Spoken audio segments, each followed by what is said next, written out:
दिल्ली में एक एसी फटने से एक रिटायर्ड आईएएस अधिकारी की मौत हो गई।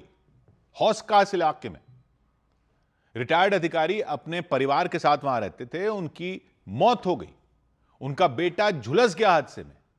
हालांकि वो खतरे से बाहर है, लेकिन धनेंद्र कुमार नाम के रिटायर्ड आईएएस अधिकारी की जान चली गई। एसी की इंडोर यूनिट में धमाका हुआ। कह रहे हैं इसके बाद आग लग गई जो घर के कई कमरों में फैल गई। उस वक्त घर में धनेंद्र कुमार अपनी पत्नी और बेटे के साथ मौजूद थे। घर में काम करने वाले 2 लोग भी थे। ब्लास्ट इतना तेज था, बता रहे हैं कि आसपास के लोग अपने घरों से बाहर निकल आए। तुरंत पुलिस और दमकल विभाग को खबर दी। आग में झुलसे लोगों को एम्स ट्रॉमा सेंटर भिजवाया, लेकिन वहां इलाज के दौरान धनेंद्र कुमार ने दम तोड़ दिया। वो 80 साल के थे। घर में काम करने वालों के मुताबिक हादसे के वक्त वो सो रहे थे, तभी एसी फट गया, आग लग गई और पूरे कमरे को आग ने अपनी चपेट में ले लिया। दूसरे कमरों तक भी आग फैल गई। धनेंद्र कुमार उसमें फंस गए। चारों तरफ इतना धुआं फैल चुका था कि उनकी हालत खराब हो गई। धुएं के कारण उनका दम घुटने लगा। उनके बेटे और पत्नी की भी हालत बिगड़ गई। सबकी हालत खराब हो गई। कमरे का तो बुरा हाल हो गया। सब कुछ जलकर राख हो चुका था। दूसरे कमरों की भी तस्वीर बिगड़ चुकी थी। क्या हालत इस वक्त उस रूम की बनी हुई है जहां पर ये ब्लास्ट हुआ एसी का? ये तस्वीरें आप पहले बाहर से देखिए, आपको अंदाजा हो जाएगा कि कितना बड़ा वो ब्लास्ट रहा होगा। पड़ोसियों के मुताबिक आग लगते ही वो अपने घरों से बाहर निकले, पुलिस को जानकारी दी, दमकल विभाग को जानकारी दी, लेकिन फायर ब्रिगेड की टीम ने आने में देर की। इस वजह से आग बुझाने में काफी वक्त लग गया।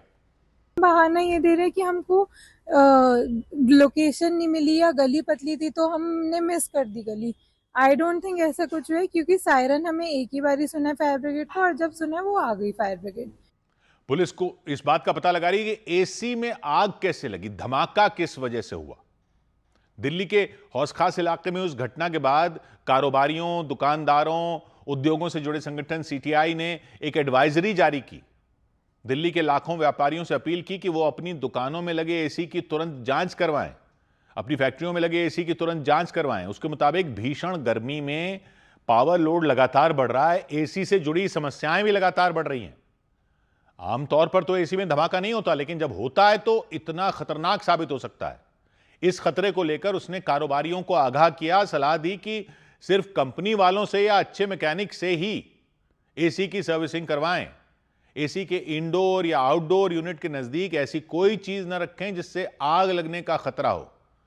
एसी में कुछ भी गड़बड़ी लगे तुरंत उसे बंद कर दें, उसकी जांच करवाएं।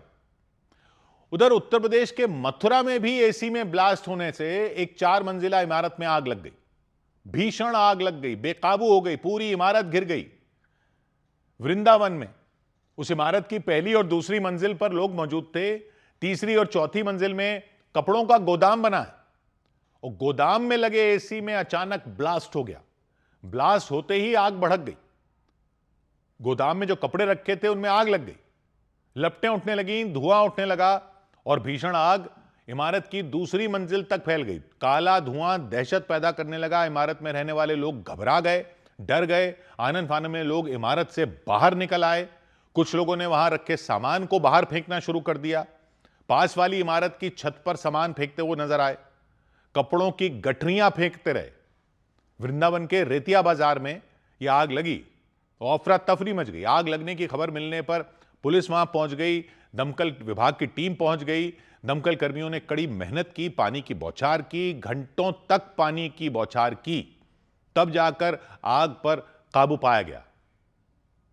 कोई जनहानि नहीं है, सब ठीक है। बस ये सकरी गली की वजह से इतना स्ट्रगल करना पड़ा है और सब बकाया जो सालवेज किया जा रहा है। आप देख रहे हैं सारा सामान बाहर निकलवाया जा रहा है।